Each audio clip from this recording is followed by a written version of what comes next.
Good morning, everyone. The committee will come to order. This is a hearing this morning, an oversight hearing to consider cost trends in emerging energy technologies. I appreciate everyone being here this morning.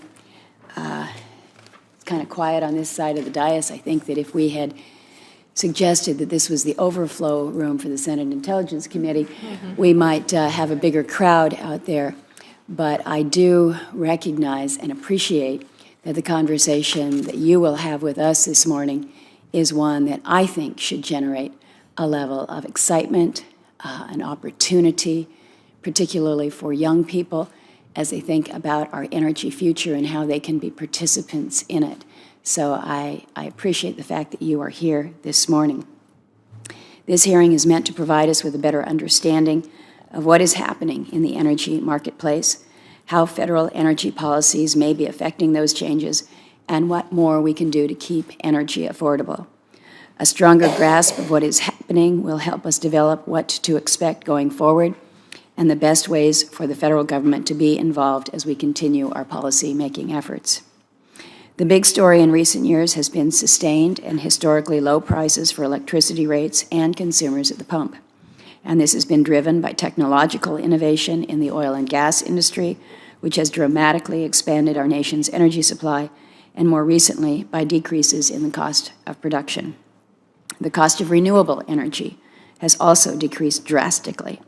According to the DOE, the cost of wind turbines decreased by 27% from 2009 to 2015, and the cost of installing solar panels decreased by 60% over the past decade. These technologies are challenged because of their intermittent nature, but the cost of energy storage technologies are coming down as well, and we recognize the great potential there.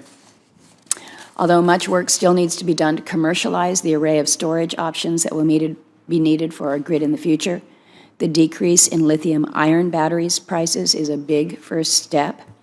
According to McKinsey & Company, the cost of lithium-ion batteries per kilowatt-hour has dropped by 77% since 2010. And that drop is also making new vehicle technologies more competitive.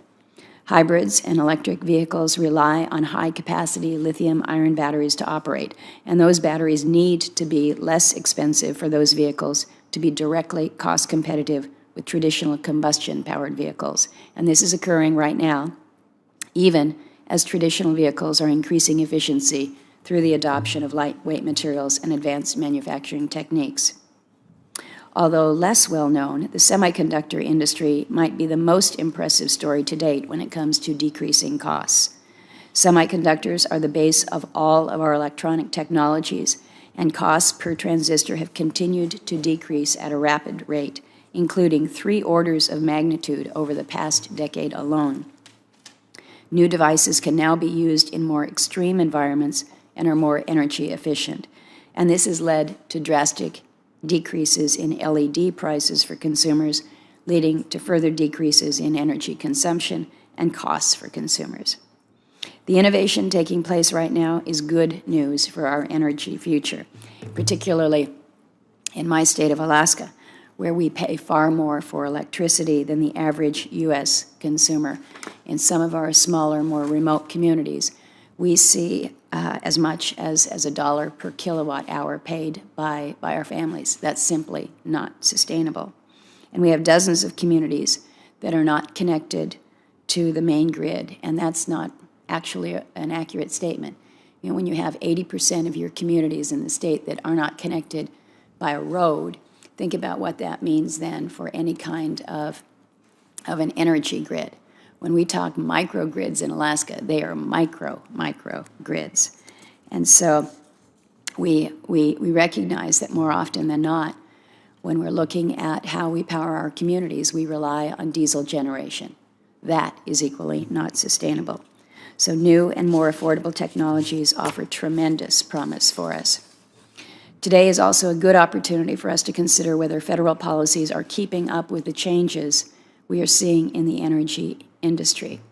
As you have heard the two of us say here, it's been a full decade now since the last major energy bill was signed into law.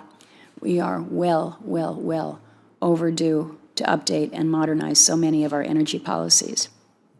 So I intend that this hearing will be the first in a series of innovations that we will hold in Congress, a focus on innovation. My hope is that it will both set the stage and serve as a jumping-off point so that we can develop meaningful policy that continues to drive cost reductions and promote affordable energy for the American people. And I will note that Senator Cantwell and I will be heading to Senator Cantwell's state tomorrow, where we'll have an opportunity to look to some of the high-tech, new age, I don't think we should call it new age, but the cutting-edge developments when it comes to efficiencies and to energy. I'm really excited about the day tomorrow. And then on Saturday, we'll have a field hearing up in a small fishing community, Cordova, Alaska, where we'll have a chance to take a look at how microgrids are helping us with our energy. So proud of the work that this committee is doing, proud of my partnership with my ranking member. And Senator Cantwell, I now turn it over to you.